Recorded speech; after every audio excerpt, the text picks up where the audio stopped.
So yun guys, testing natin i-troubleshoot tong PC ni sir. Hindi kasi mag-display, hindi rin siya ma-open. Try natin kung CPU or PSU yung papalitan.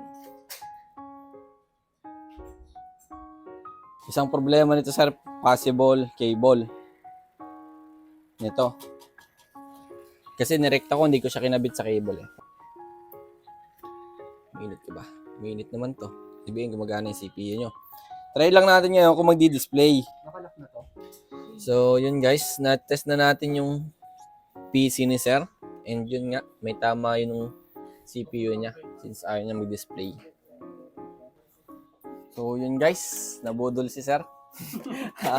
Mag-upgrade na siya ng CPU Ryzen 5 5600G tsaka PSU na 600 watts. So yun guys, ito yung papalit natin. Ryzen 5 5600G.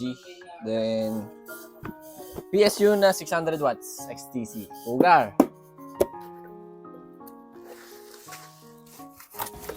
Go Gadgets number 1. Thank you, sir.